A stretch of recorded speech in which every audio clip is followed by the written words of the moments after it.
Hi there, welcome to the Fierce Factor podcast. I'm your host, Kaeli Lindholm.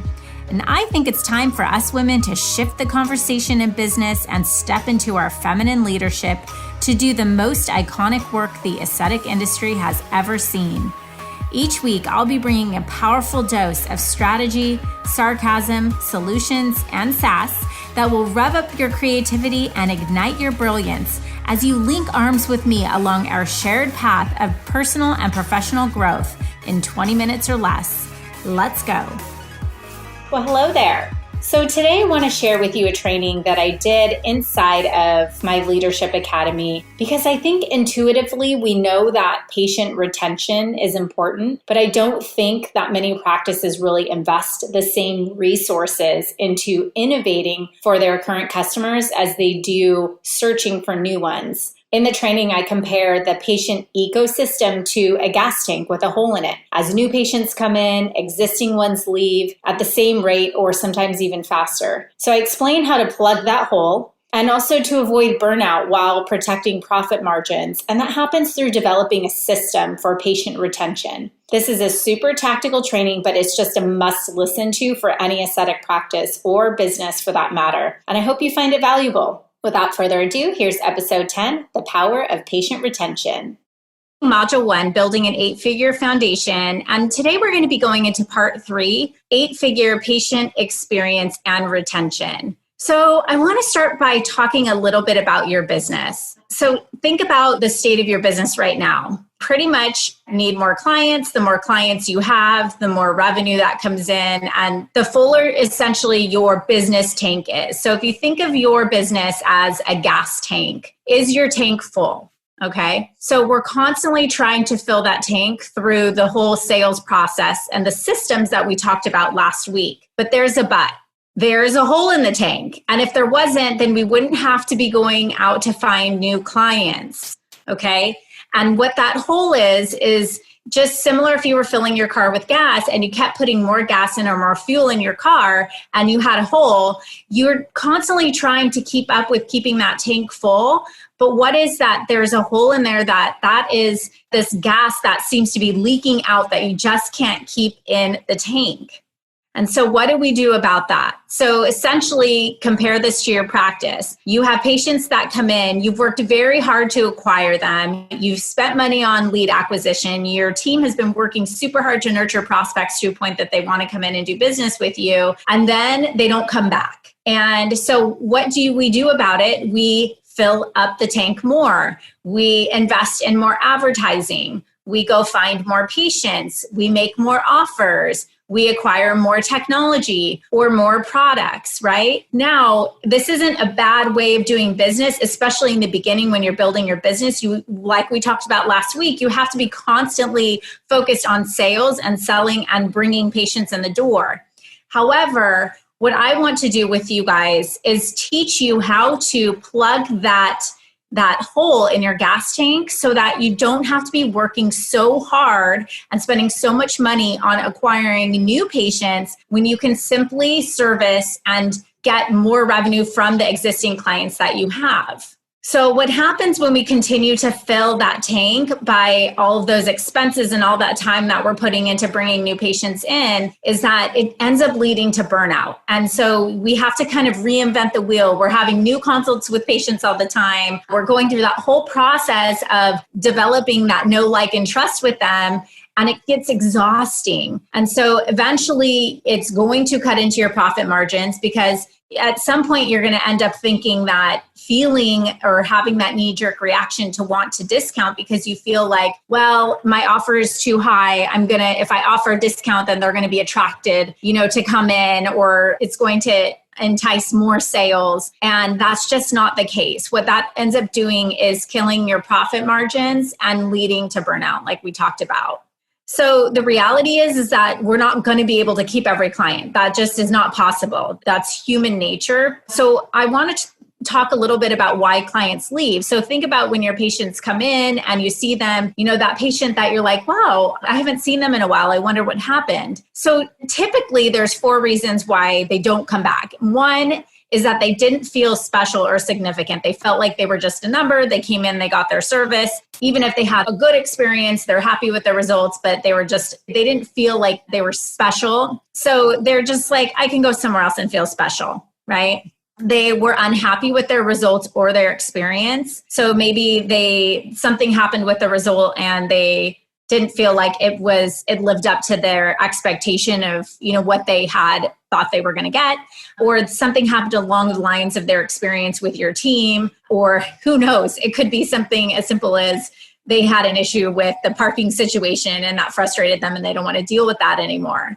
They're bored. Believe it or not, people need to be stimulated. And so they could feel like, well, every time I come in, it's the same thing. And I'm not seeing it's the same old poster or that, those big wall signs or the stand-up banners sitting there. And it's like, that's 6 months old. And they're like, oh, here we are again. They're getting the impression that you're not innovating and you're not kind of keeping up with the times. And so they kind of just get bored and they're like, well, what else is out there? I want to be stimulated. And then finally, this is my biggest pet peeve. They're just totally unaware that you offer other services. Okay. So remember we talked about last week, the 3 keys to a successful sales and marketing system, right? So effective lead generation, where we're bringing in not just a body, not just a lead, but a targeted qualified lead. So effective lead coming into the practice. And then we take that lead through a high quality nurture sequence, right? And this is what we're talking about today. This is the part that is going to make or break your sales success. That is all comes down to the follow-up. We talked about last week, 90% of consumers make a buying decision based on the last 3 businesses that followed up with them. If you weren't one of those businesses, you could be the one that just doesn't get your consumer's business because you're not front of mind. So you have to be staying in front of your audience every single week. And ultimately the goal, if you engage them properly, even every single day, so they're constantly thinking about you and what they're going to be doing next with you. And then having ongoing conversion events, and that's closing the sale at the end. So with that in mind, thinking about that nurture sequence, thinking about that experience, and thinking about how can we plug that hole that is just naturally at the bottom of that gas tank, we need to build a system that's focused on building trust. So there's 2 things I want you to think about right now. 1, getting customers, and 2, keeping them. Because if you're only focused on getting customers and you're putting all your resources and time, money, and energy into that, then you're going to perpetuate that cycle. That hole is going to the gas tank's going to get heavier, that hole is going to get bigger, and you're going to go through that cycle of having to find new customers all the time and have to reinvent that whole onboarding process wheel again. And that can become exhausting and costly. So I really want to focus on step number 2 today. What can we do to make sure that we keep them in our door? Okay.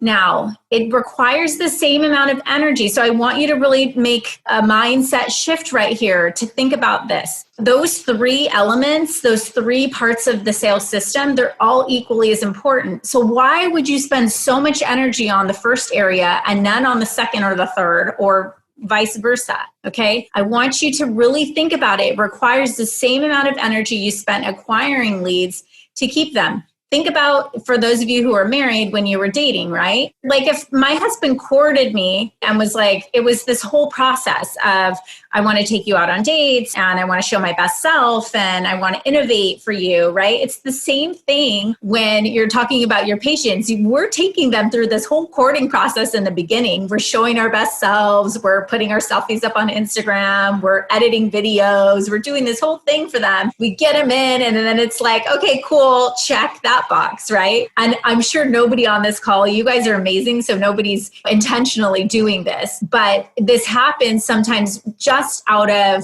because there's an intentional focus on putting that same sort of energy or putting those systems in place to nurture those patients once they're in the door. And so I want to encourage you to think about this. If it takes the same amount of energy and investment in keeping them, are you putting enough of your effort into that nurturing process? And I want you to think about 3 key areas. 1 is their experience. So that experience, by the way, starts the minute they open the Google search bar, okay? Or a friend tells them about you, or they type your name into Instagram, or they come across a hashtag and there you are. That experience has started well before your Susie at the front answers the phone. but all of that is part of the holistic experience that they're having. So from the acquisition standpoint, from what happens when they come in the door, what happens through the course of their consultation, their treatment, and then ultimately their follow-up, all of that is part of an experience. Number 2 is results. And this is not something I talk a lot about with you guys. It's kind of assumed that we want to make sure that we are doing everything possible. And I'll get into this a little bit more on the business side, how we ensure the best results. But we want to make sure we're doing our due diligence to set that patient up to succeed. And that means that we need to align their expectations and what we're promising with what we're able to deliver for them. And then number 3 is a very overlooked area, and this is customer mindset. So this is an area of actually how are they feeling about their experience and results? And a lot of times we just assume that we know. Well, they posted a selfie of themselves on Instagram, so they're feeling great, right? Or I haven't heard from them, so they must be happy. But what I want to emphasize is that people like to avoid confrontation, so they may not actually take the initiative to tell you if they're unhappy. And so there has to be a process in place to ask how they feel. Have you ever been to a restaurant and you had a bad experience at a restaurant and it was just the food was and it's like, it's not like it was even worth it for you to go out of your way. You're not crazy, so you weren't going to give a bad Yelp review or anything. You just didn't have the best experience or have the best meal. But then when your friend asks you about it, you're going to tell them the truth. It was okay. I felt like I paid too much for what, how the experience I had or the quality of the meal. And so it's incumbent upon us as business owners and our team to be asking how their experience was and how they're feeling. And there's different ways of doing that, but it has to be based on how your practice is, your natural process, so that we're constantly getting that feedback and we're able to adapt our process or the experience that patients are getting based on actual real-time feedback. So last week we talked about super strategies to uncover 100K that is hidden in existing clientele in that database that you have. And the way that we're going to do that is through upselling, cross-selling, and reactivations. Okay, these are ultimately the most underutilized strategies for rapid business growth and also for recurring revenue. So I want you to think about this. What is the value of your customer for their lifetime with you? If a patient came in today and they were with you until the day you sold your business, what would they be worth to your business? And so my goal for you is to think about building a lifetime relationship with your patients to get them a much more substantial result in the end, and then to be able to continue to make valuable offers to them over and over again. And having this mindset and speaking this language with your team is mission critical. A lot of times practices think about that one treatment or the profitability off of one procedure. But if you think about your patients coming in as a human being that has a value associated with them, and that's why with many of you, I have been working through the numbers to see what kind of data are we really tracking and collecting to be able to identify what this value is. Because when you start thinking of your patient more holistically like this, your entire culture, your entire approach, the entire experience that you can offer to your patients, you will see it change. Because you won't be so focused on the quick sale and you won't be so intimidated to upsell your customers while they're there with you, because you have a long-term vision in mind and you can simply put them on a plan, on a treatment plan, on a program that's going to ultimately get them better results over time. And so what I want you to do is to think of categorizing your customers by their potential for growth. So for example, this patient may have a need, right? And part of it is really understanding what their needs are, not looking at your interaction with them so much as treatment focused, but more as them as a holistic human being. And what are they looking to accomplish? Do they want to feel more significant? Do they want to be more competitive in the job market? What is it that's important to them? We talked a lot about this early in, I think, our first session, and we'll continue weaving these concepts into everything we talk about in this academy, because everything ultimately in sales and marketing and running our business comes down to meeting a need that our customer has and an exchange of trust. Okay, so I want you to think about what is their potential for growth with you. So for example, this patient, they want to be competitive in the job market. So they want to look and feel their best. So instead of just talking to them about Botox when they're coming in, take the time to talk to them about an entire treatment program. Or maybe you're looking at that patient and that they're a facelift candidate, but there is a progression for them. So from Botox to filler to chemical peel, IPL, CO2, face type, facelift maintenance program after. So this may sound super basic for you who have established businesses, but I want to teach you why this isn't a standard of care. And it's potentially because of a mindset that we have developed on our own and that we're living with. And that's this. That's the patient coming in and us assuming that they only have so much to spend. So when I spent some time working with Steve Mulholland, he told me, when a patient comes in, if any of you have been to the Cynosure events, you hear him talk about whether your opinion about this or not. I think everyone has a different opinion. That he'll look at the bag they're carrying or, the size of their jewelry, and then he'll kind of put like a number and then their girl will quote higher or lower based on where they are on that scale. And I'm not advocating that that's the way to go. But what I do know about consumers is that they will automatically tell you that they don't have enough money to spend, right? Or you may assume that they don't for some sort of reason. And I'm going to automatically call BS on that because their buying power or their potential is only related to their perception of the value of your offer. So if they're automatically coming out and telling you that I don't have as much money to spend on this, then what I'm going to say to you is that this is your opportunity. Okay. Now going back to the sales system, and it seems like we're talking a lot about sales right now because effective nurture process and planning for patient care over time, long-term treatments and lifetime value of patients really goes back to your mindset and your first experience with the patient.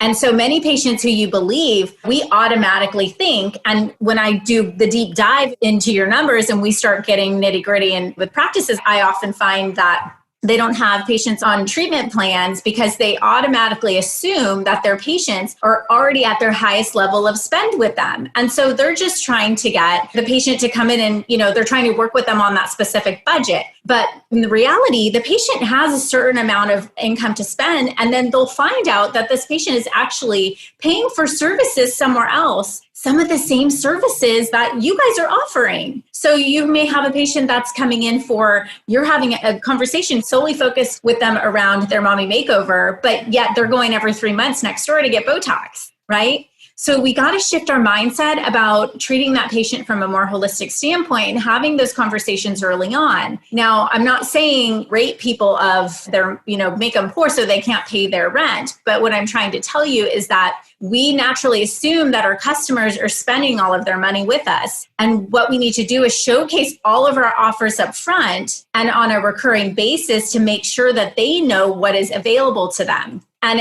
an important point I want to talk to you about is that if you don't have these conversations with them, that they could potentially, this could perpetuate, we talked about giving the patient the results, that not having these conversations with them could encourage them to have only one portion of a treatment with you rather than the full, higher level, greater, upsold, the full shebang treatment with you where they're really going to get the best outcome. And then they end up leaving because they didn't get the result. And you just assumed that they couldn't pay for that result. And so I want to talk to you about that opportunity and then also what we can do now. So the plan. So number one, I would like for you to address your current patients as with the assumption that you're getting the smallest portion available of their spend. Now think about it. Many times when they're first coming to you, they're not coming in to just roll out the whole bank with you. They want to test you out.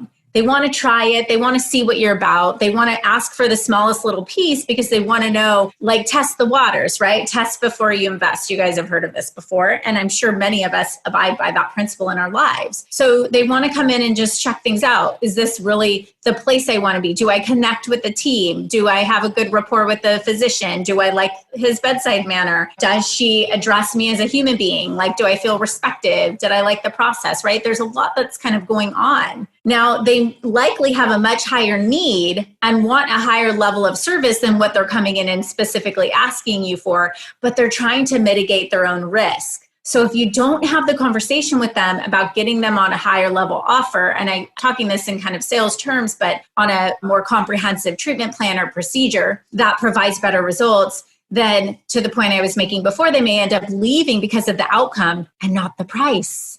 So here we are the whole time assuming that they're not going to pay, or I'm not sure, I don't want to stretch them, or telling me they only have a certain amount, or I'm automatically leading with a discount. And then they end up leaving because they didn't get the outcome that they wanted or they expected, because in their mind, they wanted more, but they're testing you and you needed to ask them for it.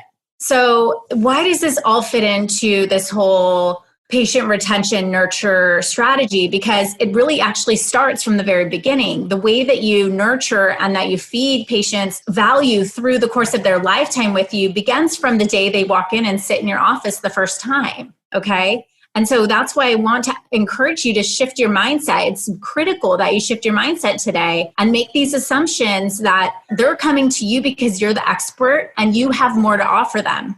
Now, your client should be getting a touch point from you or someone on your team every single week if possible, as much as possible. That's why social media is so beautiful, because we can be up to speed on what's going on today in our businesses, and we can be sending direct messages. And I'm going to go into strategies on how other ways we can be doing this. But that is the white glove concierge type of service that patients want. So why did I tell you guys from day one, since you were in boot camp with me, that the first thing I'm going to ask you to do is raise your prices? Because you're setting a standard for your patients about who you are and what you have to offer based on your value as a provider, about your technique, your experience, your solutions. And you don't want to just bring in patients who are just looking for a commodity or a low price. They're not going to value what you have, and they are going to be the ones that put you back into that gas tank cycle and drain your tank. So we need to be thinking from the very beginning about how to fill that tank up. The other thing I want you to start thinking about is what your value is as a provider. Because I know some of you that are listening to this are putting up with basically working for nothing, because you're going through this cycle, endless cycle of discounting offers right up front, and your profit margins are so low, then you need more patients to get the revenue that you need and the profit that you need to pay your staff, but you need more staff to service all of those patients. Does this sound familiar for anyone?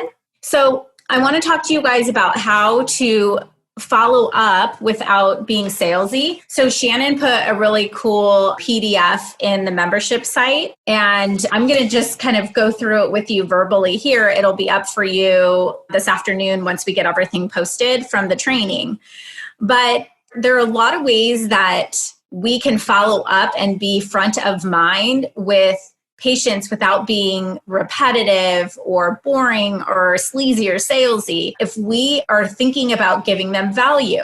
And what I want you guys to remember is that everyone has a different learning style or buying behavior or buying trigger. And so your consumers are not always going to respond to the same type of stimuli. And this goes for your, when I say consumer, I typically mean prospect, but this goes for your existing patients as well. And so they're going to process information and make buying decisions differently. And so really the fortune for you is going to be in the depth and breadth of variety you use in communicating with your patients. This will increase your chances that your audience will actually see and pay attention and hear what you are saying. So this list is 21 ways. I'm going to just really go through this quickly because you guys will have access to this. But we've talked about different channels, right? So wherever you are showing up, and you've seen, I put together PDFs on how to fill your Facebook group and on content strategies behind that you can use on LinkedIn, Instagram. Even if you're not on social media, I highly recommend getting on social media, but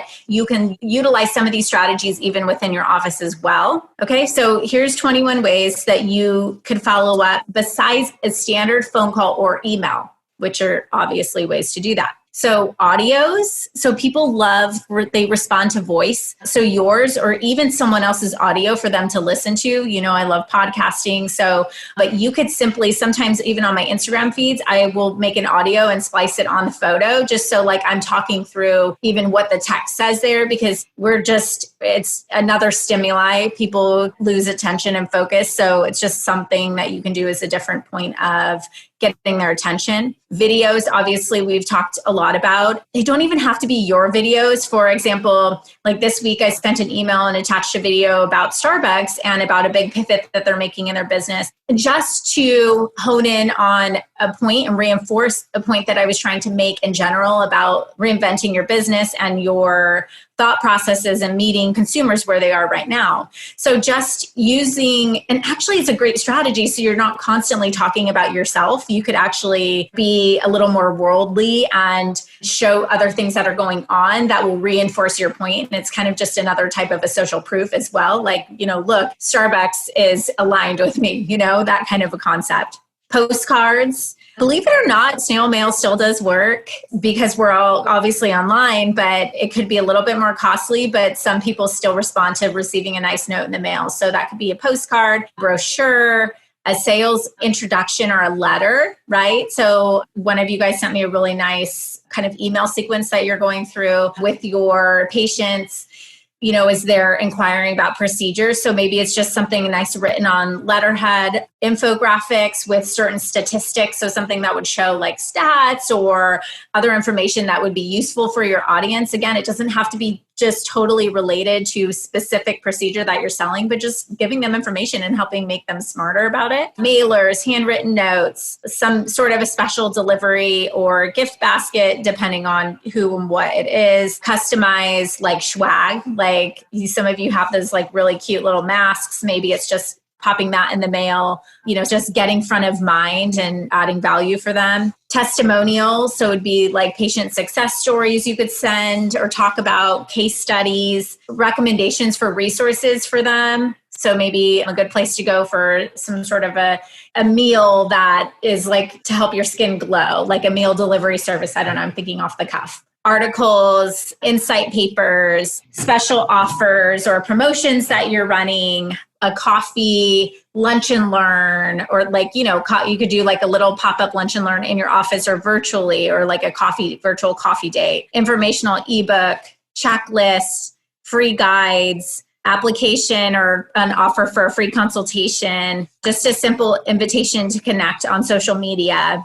And I just remind you in this PDF that it takes 16 touches on average to close a sale. And so when you feel like you're being a little too intrusive, you're probably not. And also going back to the dating scenario, I remember my husband, he just was like the one who didn't give up. So there you go. It was like you just, being pursued feels good as long as you're pursuing them in a classy and tactful way and not just selling to them all the time, but actually adding value between the process of when you are selling to them. And then I want to go into, I went over this portion yesterday. So if you attended the training that I did in the Tribe Facebook group yesterday, I went over these 10 patient retention strategies. And these are just things that I put this in the form, the PDF is in the form of an audit in the membership site because I want you guys to actually take this back to your team. And there are check boxes. Are we doing this? Yes. And even next to it, rank. How well are you doing it on a scale of 1 to 10? Okay. Now remember, patients are after immediate gratification. They're humans. We're all human. And so we're looking for significance and convenience.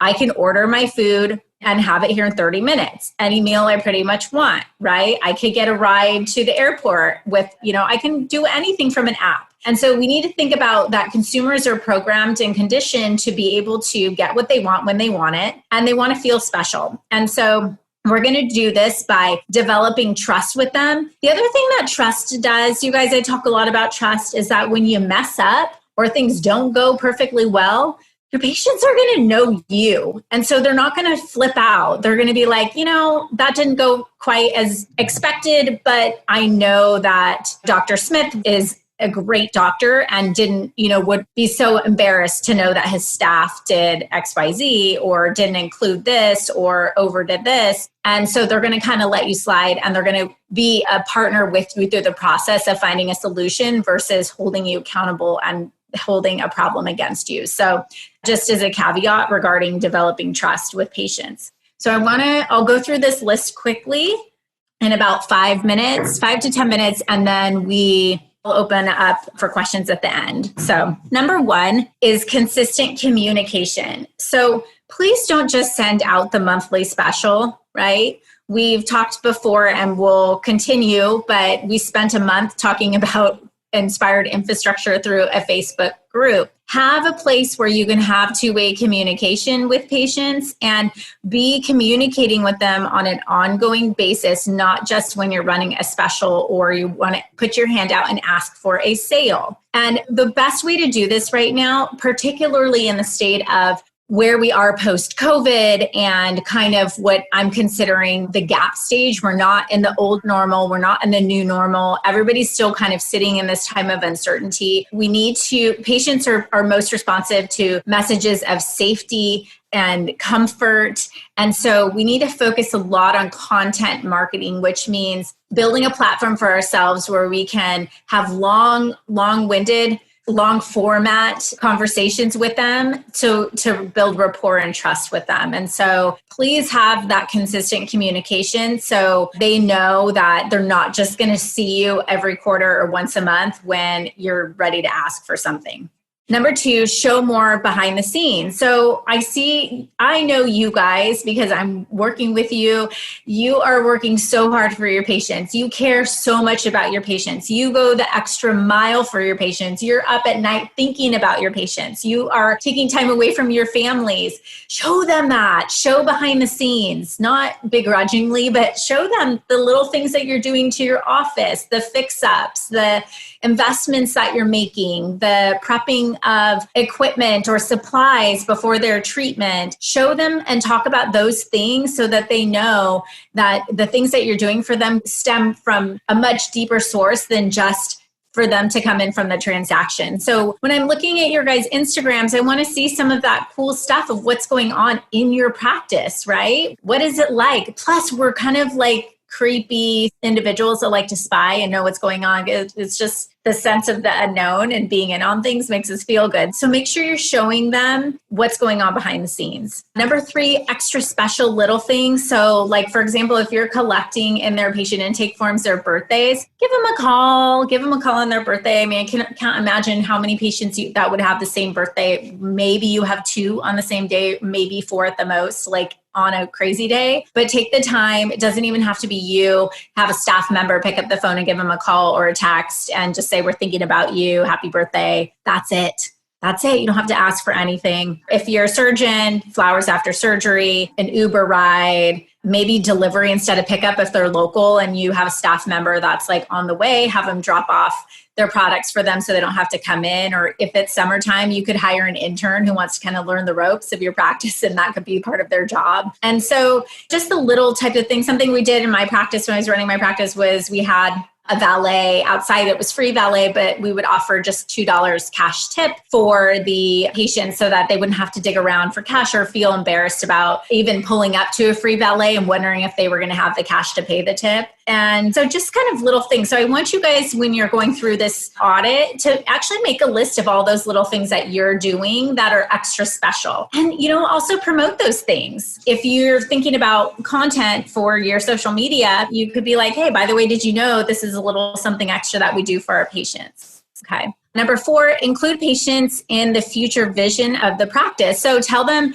don't just say this happened already, we moved locations, but like, hey, we're looking at a new spot. What do you guys think, A or B? Or should we do more of this or more of that? Kind of make them a part of that process and makes them feel really special. Number 5, respond immediately. You guys, the 24-hour window is out. I talked to you last week about that interview I had with Optical, and Dylan was telling me that they sent messages, contact form messages online on a Friday to 25 practices to like secret shop them, and 15 of them never even responded. and the rest of them were like mostly on Monday. But consumers are still actively excited about having their needs met over the weekend too. So I would put a policy in place and enforce it with your team that we expect an immediate response for our patients. Number 6, make sure your customer knows the next step. So when are they going to hear from you next? When's the next appointment? Don't let them leave without at least a next step with you. Again, this is back to the concept of their treatment program, and patient retention should be at the forefront of them checking out of your practice before they leave. There should be at least, I will follow up with you in 2 weeks to schedule at the very least. If not, getting an appointment or here's when I'm going to call you. Here's when we're going to email you Friday, or you'll expect to hear from us then. Be constantly having that conversation so that they know, okay, it's a safety thing, basically. Number 7, include them in problem solving. So if there is a problem, instead of being defensive or blaming someone on your team, call them and ask them, apologize and ask them, how do you think we could have done this better? Help me. Let's come up with a solution together. Make sure that they're part of that solution. Number 8, a surprise menu, just like In-N-Out has one, right? Have certain offers that are only available to them. And I'll add on to this. If you're running promotions for new clients only, new patients only eligible, think about them. Think about how they feel. What do you have that's special just for them, right? So if you're putting the same amount of energy, effort, and investment into getting them into your practice, think about what do you have available for them, just them. And maybe they're at a certain VIP level or something, but that there's something that's special for them. Number 9, I've seen this done well, priority scheduling. If you have your systems in place where a certain echelon of a patient has the priority of getting in to see you within 48 hours, et cetera, those types of things. And maybe you even block out a time like in your calendar where that's where you put those patients in. And then number 10, annual treatment plans that align with loyalty programs. So this is a big part of what we've been talking about all day today. So I went through that very quickly. You have the PDF in your membership site. So I highly encourage you to go through that. And I just want to reinforce for you guys today just how important it is to be putting a system in place and being focused on that nurture process, that second step of the sales system. And I want to challenge you to really take action on some of these things, because I bet you're going to reactivate, uncover, and put yourself in a position to upsell and resell to patients that you didn't even know that you were able to. So I will see you guys in the next module, building an 8-figure foundation. Again, the 8-figure CEO mindset. Thank you for joining me for this episode of The Fierce Factor. If you enjoyed the show, please make sure you subscribe so you can automatically get new shows every week. I'd also love it if you left us a review. And come join the conversation online. If you're an aesthetic industry owner, operator, or leader, please join my free Facebook group, The Tribe of Fierce Aesthetic Leaders, a community of ambitious, purpose-driven professionals who collaborate and share best practices for growth in business and life. I'm honored you tuned in.